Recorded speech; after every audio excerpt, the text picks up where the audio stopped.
মিয়ানমারের বিদ্রোহী গোষ্ঠী আরাকান আর্মি এরা বাংলাদেশের পার্বত্য এলাকায় অনেকটাই ভিতরে ঢুকে তারা বাংলাদেশিদের সঙ্গে আনন্দ উৎসব নাচ গান ইত্যাদি করে গেছে, যেটা পরবর্তীতে ছবি ভিডিও এগুলা ভাইরাল হয়েছে।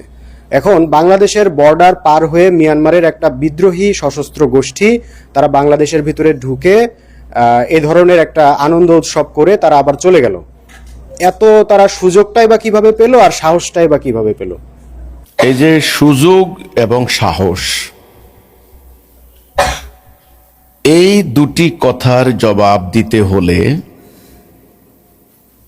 আপনাদেরকে সামগ্রিক বিষয়টা বিবেচনায় নিতে হবে। এখানে প্রথমত আসবে সরকারের পলিসি, সরকারের দৃষ্টিভঙ্গি। সরকার যদি তাদের ব্যাপারে কোনো ধরনের ইতিবাচক সিগন্যাল দেয়, তাদের ব্যাপারে কোনো ধরনের পজিটিভ ধারণা পোষণ করে যে তোমাদের সাথে আমাদের আন্ডারস্ট্যান্ডিং হবে, তোমরা আসো ইত্যাদি, তাহলে একটা হলো সরকারের দৃষ্টিভঙ্গি। দ্বিতীয় হলো সেই এলাকায় যারা দায়িত্বপ্রাপ্ত কর্মকর্তা, আমাদের সীমান্তরক্ষী বাহিনী তথা বিজিবি, সেনাবাহিনী যারা আছেন বা আইন শৃঙ্খলা বাহিনী, তাদের ভূমিকা। যে দেখা যাচ্ছে সরকার থেকে কিছুই জানে না, সরকারকে জানানো হচ্ছে যে না, ওটা আমরা খুব স্ট্রিক্টলি রাখতেছি, আমরা বর্ডারে খুব সতর্ক, কিন্তু ওখানে ওরা ওদের সাথে কি একটা আন্ডারস্ট্যান্ডিং করে নানান কারণে এদেরকে সুযোগ করে দিয়েছে। এটা হলো দ্বিতীয় কারণ। তৃতীয় কারণ হচ্ছে আরাকান আর্মির একটা সুদূর প্রসারী পরিকল্পনা। তারা সরকারের নীতিরও তোয়াক্কা করছে না, আইন শৃঙ্খলা বাহিনীরও তোয়াক্কা করছে না, তাদের অনুসারী এ পাড়েও আছে।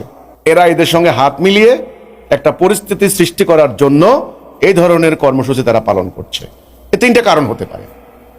এই তিনটা কারণের মধ্যে তৃতীয় যে কারণটা, অর্থাৎ তাদের পরিকল্পনা। কারণ আপনারা জানেন যে এখানে বাংলাদেশ নিয়ে ইদানিং ইন্টারনালি এবং এক্সটার্নালি এখানে নানান ধরনের প্ল্যান হচ্ছে। এখানে একদিকে চীনের খেলা চলছে, চীনের আধিপত্য বিস্তারের প্রক্রিয়া, আরেকদিকে আমেরিকার আধিপত্য বিস্তারের। কারণ আমেরিকার এবং ইউরোপীয় ইউনিয়ন মানে ইউরোপ আমেরিকা, সোজা কথা, ওরা পশ্চিমা যারা মানে পাশ্চাত্য, তাদের একটা পরিকল্পনা হচ্ছে এখানে একটা নতুন একটা রাষ্ট্র ক্রিয়েট করা, সৃষ্টি করা। দীর্ঘদিন থেকে ওদের প্ল্যান। ওই যে ভারতের মিজোরাম, মণিপুর, নাগাল্যান্ড এগুলি নিয়ে, আর এটা মিয়ানমারের একটা রাজ্য সিন রাজ্য, আর আমাদের পার্বত্য চট্টগ্রামের দুটি জেলা, এই মিলাইয়া ৬-৭টা মানে জেলা মিলিয়ে একটা নতুন খ্রিস্টান রাষ্ট্র। এটা তাদের একটা প্ল্যান আছে। এটা কিন্তু আমার কথা না, এটা গত সরকারও কিন্তু এই কথা বলছে, পর্যবেক্ষক কিন্তু এই মত দিচ্ছেন। তো এই পরিকল্পনার অংশ হিসেবে তারা এখন পরিকল্পনা করছে। তারা এতদিন সেখানে এই যে মিয়ানমারের যে নেত্রী অং সান সু চি, তাকে তারা নোবেল প্রাইজ দিচ্ছে। নোবেল প্রাইজ দিয়ে তারা অনেক বড় করে তুলছে, আন্তর্জাতিক ফিগার করেছে। ওখানে গণতন্ত্র মানে ইনপুট করবে বা গণতন্ত্র রপ্তানি করবে। কিন্তু মিয়ানমার দীর্ঘদিন থেকে সামরিক জান্তা বলে যাদেরকে বলা হয়, তারা চীনের কবজায় ছিল। চীন কিন্তু মিয়ানমারের সম্পত্তি প্রায় চীনের খুব দখল, ম্যাক্সিমাম দখল, আর বাকিটুকু মিয়ানমার হাতছাড়া হয়ে গেলে ভারতের উপরে নিয়ন্ত্রণ করা মুশকিল। তো সেজন্য সামরিক জান্তার বিরুদ্ধে অং সান সু চি দিয়ে গণতান্ত্রিক আন্দোলন করে তারা চেষ্টা করেছিল পশ্চিমাদের একটা প্রভাব সৃষ্টি করার জন্য, তারা সেটা পারে নাই। এখন তারা এই আরাকান আর্মিকে সাহায্য সহযোগিতা দিয়ে নতুন একটা আরাকান স্টেট তৈরি করে তারা নতুন করে আরেকটা খেলায় মেতে উঠেছে। এখানে বাংলাদেশকে, এরই মধ্যে বাংলাদেশ একটা রাজনৈতিক পট পরিবর্তন হয়েছে। বাংলাদেশকে তারা করিডোর হিসেবে ব্যবহার করার প্রস্তাব দিয়েছে। বাংলাদেশের ভেতর দিয়ে আরাকান আর্মির কাছে অস্ত্র যাবে বা গোলা বারুদ যাবে বা অন্যান্য সমস্ত সরঞ্জাম যা আছে সব যাবে, এবং শুনলাম কিছু সামরিক স্থাপনাও কিন্তু সেখানে সৃষ্টি করা হয়েছে। তো এটা হলো ওদের একটা মাস্টার প্ল্যানের অংশ। তো এই সমস্ত কারণেও তারাও গ্রিন সিগন্যাল দিতে পারে যে বাংলাদেশ বর্ডারের ভিতরে গিয়ে তোমরা অ্যাক্টিভিটি করো, যদি বাধা দেয় তখন আমরা সেটা দেখবো। এটাও হতে পারে, যে কোনো কিছু হতে পারে। ঘটনা যাই হোক, আমি কিন্তু লক্ষণ কিন্তু ভালো দেখছি না, লক্ষণ কিন্তু ভালো দেখছি না। বাংলাদেশ কিন্তু এমন কোনো আভ্যন্তরীণ সম্পদের সমৃদ্ধ রাষ্ট্র নয় যে যুদ্ধ লাগলে আমরা ট্রিলিয়ন ট্রিলিয়ন ডলার ব্যয় করে মিসাইল ক্রয় করে আমরা ওদের সাথে যুদ্ধ করব এরকম সম্ভাবনা নয়। এখন আমাদের যে বর্তমানে অর্থনৈতিক অবস্থা খুবই খারাপ। Already Bangladesh billion billion dollar বিদেশের কাছে ঋণী। অলরেডি বাংলাদেশের 85% আমরা হলো আমদানি করি। আমদানি না করলে আমাদের অর্থনীতি অচল। আমাদের রাজনৈতিক অস্থিরতা ভয়াবহ আকার দাঁড়িয়েছে। চুরি, ডাকাতি, হানাহানি, খুনাখুনি নিত্য ঘটনা। এই অবস্থায় রোহিঙ্গা মুসলমানদের যে আমাদের দেশে থাকে, এটা একটা বিরাট একটা মাথা ব্যথার কারণ। রোহিঙ্গাদের হাতে এখন অনেকে বলছেন রোহিঙ্গারা সশস্ত্র যুদ্ধ শুরু করে দিতে পারে।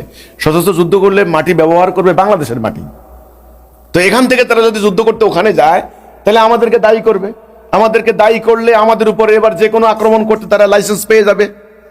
তা আমরা প্রতিরোধ করার জন্য আবার পাল্টা আক্রমণ করতে হবে। এই করতে যাইয়া বাংলাদেশ একটা যুদ্ধে জড়াইয়ে যাওয়ার সম্ভাবনা, এটা কিন্তু ধ্বংসাত্মক হবে আমাদের জন্য।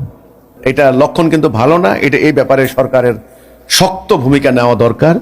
এটা নিয়ে অনেক কানাঘুষা হচ্ছে, সোশ্যাল মিডিয়ায় অনেক তথ্য আসছে, পরস্পর বিরোধী বক্তব্য হচ্ছে। কারণ বর্তমান ইন্টারিম গভর্নমেন্টের বিরুদ্ধে একটা শক্তিশালী গ্রুপ আছে, যারা আগের যারা পলিটিক্স করছেন, তারাও আবার বিভিন্ন তথ্য জনগণের সামনে দিচ্ছে। জনগণ কিন্তু বিভ্রান্ত হচ্ছে।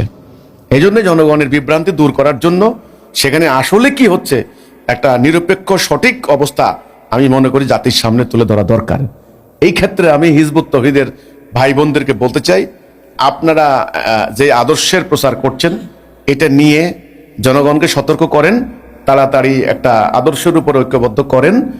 আমি একটা কথাই বলি, এটা আমার সোজা আমার পর্যবেক্ষণ থেকে আমি বলছি, যখন কালবৈশাখী শুরু হয় তখন ঈশান কোণে কালো মেঘ জমে। ঈশান কোণ বলতে উত্তর আর পশ্চিম কোণা, এটার নাম আমরা দিচ্ছি ঈশান কোণ। তো যখন কালো মেঘ জমে তখন আমরা বুঝি যে ঘূর্ণিঝড় হবে, টর্নেডো হবে। কালবৈশাখী, এটার নাম দিচ্ছে কালবৈশাখী। সব লন্ডভন্ড করে নিয়ে যায়, হ্যাঁ, ঘরের চাল উড়ে যায়, মানুষ পর্যন্ত নিয়ে যায় উড়িয়ে।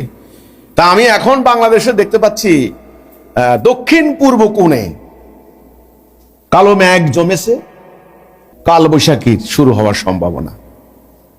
এটা হলো কথাটা।